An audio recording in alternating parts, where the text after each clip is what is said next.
And we're back, guys. How's everyone doing? Welcome to Tennis in a Minute. And we have a blockbuster matchup to discuss. AP in the building, Alycia Parks. Wait a minute, guys. We are in Paris. We have to say it the fancy way, the French way. Alycia Parks, ladies and gentlemen. That's right. Now, guys, be mindful of different languages and regions on how they pronounce these players' names. We get a lot of people in the comments that just don't understand that your way of pronouncing a name is not the only way, guys. Be respectful of other languages. And just watching so much tennis and covering these matches where, look, the tour is in a different country literally every week. There's not one way, there's your way of pronouncing names is not the only way. And listen, if you had a chance to see Paula Badosa a few weeks ago in Madrid, she broke down how the locals pronounce things and the tourists or players or fans from other parts of the world pronounce things. She did a very nice breakdown of this. If you can go watch it, it's somewhere out there. Paula Badosa, beautiful job. And it's just to reinforce that your way of pronouncing things, especially when you're in a different country and you're not from there, people are going to frown at you. They're going to say, look, that's not how we do things here. But if you're respectful and you're courteous, you'll understand that there's more than one ways to pronounce these players' names, and it's based on the language and how they pronounce vowels and letters and words. And the reality here is just be respectful, because we get a lot of people there. I don't know what the proper word is, but sometimes people, they're just set in their ways. I guess that's a more polite way to say it. And they think that their way is the only right way, and it really just is not, ladies and gentlemen. And me having published several books as an author, I can tell you that nowadays, in terms of language, it's really about communication. It's about being receptive, right? We can go back to the days of, the true communication is really nonverbal, right? And we're now operating on a lower vibration in the physical plane.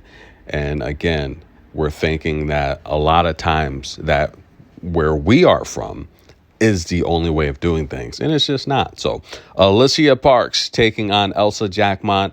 WTA, please get Elsa's picture on the site. She's a junior slam French Open winner, ladies and gentlemen.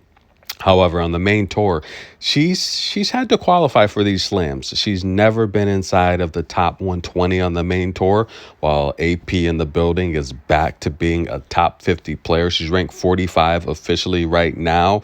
And if she wins this match, guys, she could be, for the first time in her career, inside the top 40. This is going to be a big-time matchup. Now, Elsa wins about 73% of her service games. She holds good. Last time out, she only had a few aces, though, against a Greek goddess. If she's going to beat Parks, she's going to have to serve very big. She's got a big racket. I've covered her matches. She's not a great returner. She only wins about, I'd say about 16% of her return games. Very tall player. I'd say Parks is 6'1". I'll probably say Elsa's maybe 6'2", maybe 6'2". They're probably close to height. I think Elsa's a little bit taller. Now, Elsa's got a great forehand. Once the ball's in play, she's going to beat you with the forehand. That's her bread and butter. Backhand's good as well, but watching her play, I think she would much rather attack you with the forehand. AP, on the other hand, listen, guys. This season, she's winning about 63% of her service games, struggling a little bit, but she also plays a tougher competition than Elsa. If she played Elsa's schedule, I think she'd be back up to about 80 percentile in terms of winning her first serves, like she has done historically. Parks, however, though, on the other hand, when it comes down to aces, 9 aces last match. I think she's a better acer, and she's going to have to keep Elsa on the back foot in this match. I do think Parks is the better defender. She wins about 23% of her return games to Elsa's 16%. Parks, I think, is a lot stronger on the backhand side. I think if she gets into a firefight on the forehand side with Elsa, that could favor Elsa in some of these exchanges. But then again, if we go back to the match with Muhova, or should I say Mukova, depending on where you're from, right? A lot of, the European announcers, they pronounce it as Muhova. A lot of the American, the Western pronunciation, they like to say Mukova. But the reality here is, look, there's no right, there's no wrong way. Just be respectful and courteous of other reasons and how they do things. Now, I do think against Carolina, Parks put a lot of pressure on Carolina. She was hitting winners Carolina had no chance to get to. But again, that's how I said you have to speed Carolina up.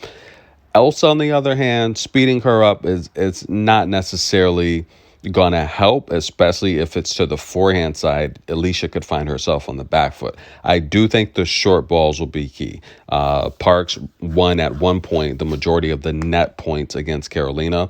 If she gets Elsa moving forward, Elsa's going to be very uncomfortable because Elsa wants the baseline. My personal opinion, I think this is going to be a challenge for Elsa. They've never played, for some reason I thought they played each other, with all the championships that Parks has in France. I would at least thought that these two would have run into each other, but no, they've never played. I mean, if anyone knows if they played on the lower level, definitely let me know, because a lot of times, well, then again, no, I don't think so, because Parks didn't have a really long, she had a very short junior career. I mean, and this is how Parks is solid. She's a good player. When you're able to make that leap without, Elsa's a junior slam champion, hasn't been over 120th in the rankings on the main tour. Parks literally had like what? And I'm just being a little bit, joking here. What? She had like maybe 20 matches on the lower level, maybe 10, right, before moving up. That's how good Parks was, right? So she was very strong, very powerful. And I say the difference between the lower level and the main tour is power. A lot of people on the lower level, a lot of players can make shots. They're good shot makers. So when you have the power, that's going to get you wins and let you know that you're ready for the big stage. Parks, she's only won 3 of her last 10 matches, though. She's going to have to find some type of rhythm early here, because Elsa, against Carolina, Parks won most of the rallies 4 shots or more, which was very, very impressive. Elsa, on the other hand, Elsa can go 15 to 20 shot rallies. So I don't think that's going to be an advantage for Parks in this match. Parks is going to have to mix in the short balls. She has to get the taller player, longer legs, running forward and off balance and uncomfortable. It's going to be a good match, guys. Elsa took out Maria last time. Parks took out Muhova last time. 2 good wins. This is a blockbuster clash, but I'm going to go with AP to win this match. That's my pick, guys. Enjoy. Comment below.